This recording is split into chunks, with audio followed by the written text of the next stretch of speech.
A Peruvian fisherman spent 95 days in the Pacific Ocean before being rescued.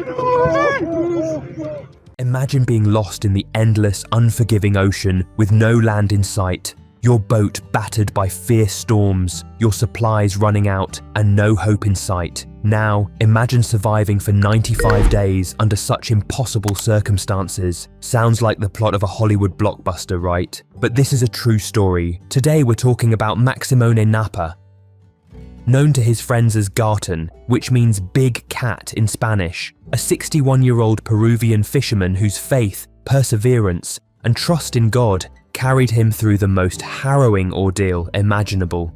Maximone's story begins many years ago, but the defining moment came on December 7th, 2024. He set out early in the morning for what he thought would be a routine fishing trip, but he did something that many might overlook. He prayed before he left. That simple act of faith would be the foundation of a miraculous survival story.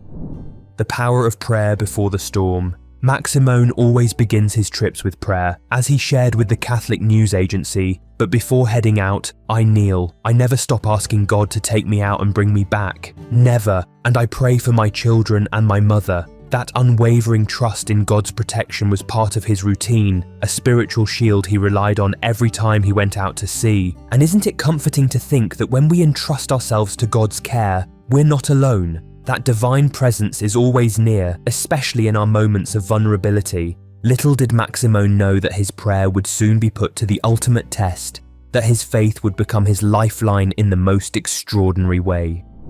The disaster strikes. Just 10 days into his fishing trip, a fierce storm suddenly erupted out of nowhere. Winds howled like wild beasts, waves crashed over his boat, and the sky turned dark as night. The engine failed, cutting off his ability to control the boat. His radio was useless, no way to call for help. The shore was a distant memory. Can you imagine the helplessness, the terror, every fisherman's nightmare, being at the mercy of nature's fury, completely alone in the vast ocean? Within moments, Maximone's boat was battered and broken. The storm pushed him off course, and he was lost, adrift in the endless blue with no land in sight. His supplies, only enough to last 2 weeks. As days turned into weeks, he had to ration his food, eating every other day, sometimes longer, trying to conserve every morsel. The desperate fight for survival. By the time New Year's Day arrived, Maximone was 150 miles off the coast. His food supplies were nearly gone, his water was running out, but despite his dire predicament, he kept praying. I kept praying. I had nothing, but I knew God was with me, he said. Think about that, faith so strong that even in the face of death, he trusted that divine help was near. That trust kept him alive when everything else seemed lost. And truly, God did not abandon him. The unthinkable, eating roaches, birds and turtles for 95 days. Nearly 3 months Maximone survived on what he could find floating around him. Roaches, birds, and the last thing he ate was a sea turtle. Yes, a turtle. He said, I did not want to die. My mother is alive, and I said I didn't want to die because of her. That powerful motivation, his love for his family kept his spirit alive. Now you might wonder, how did he get enough water? Well, Maximone was fortunate enough to experience rain several times. He gathered rainwater with whatever containers he had, enough to sustain him day by day. In the face of such overwhelming adversity, even the smallest showers became a vital blessing. The miraculous rescue. After 95 days lost at sea, hope finally appeared in the form of a helicopter. At least that's what Maximone thought at first. But he didn't see the helicopter first. Instead, he saw a boat, a tuna fishing vessel from Ecuador that had spotted his drifting boat. He later described seeing what he believed was a divine sign. I saw Jesus. When I saw the helicopter, I knew it was God's way of sending me help, he said.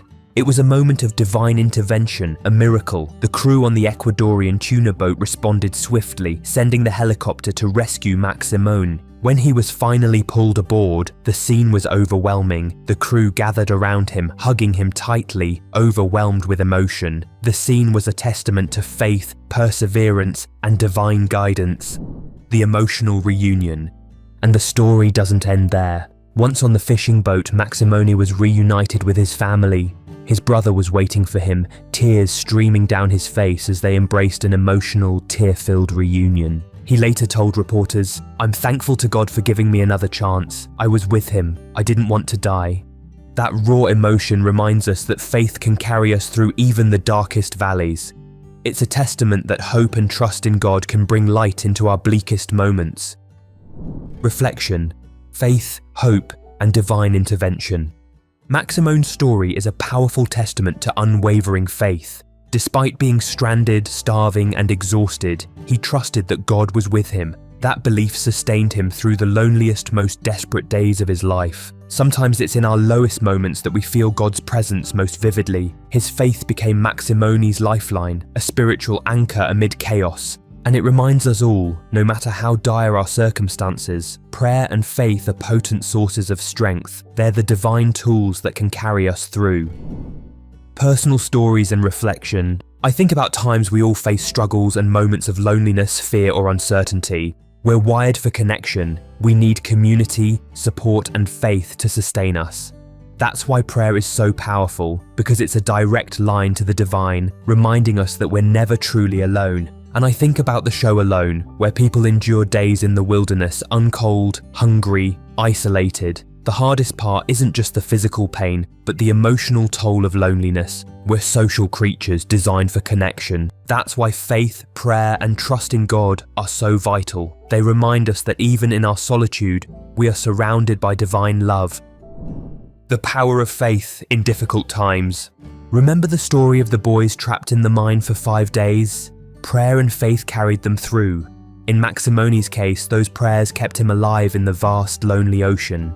Faith isn't just about believing, it's about trusting that God is with us, guiding us, protecting us through every storm, every challenge. And I truly believe that divine help isn't reserved for stories, it's available for all of us, in our own struggles, if we turn to prayer and trust. Maximone's story is a powerful reminder. Hold on to your faith, pray in your darkest moments, and trust that divine help is always near. If you're facing challenges today, remember, you're never alone. Thank you for taking the time to listen to this powerful story of faith and perseverance. Remember, no matter how difficult life may seem, holding on to your faith can be a beacon of hope and strength. Trust that divine guidance is always near, ready to carry you through your darkest moments. Keep praying, keep believing, and never lose hope. If this story has touched your heart, please like, share, and subscribe for more inspiring stories that remind us of the incredible power of faith. Together, let's continue to seek hope, spread positivity, and believe in miracles, because sometimes the greatest blessings come when we least expect them.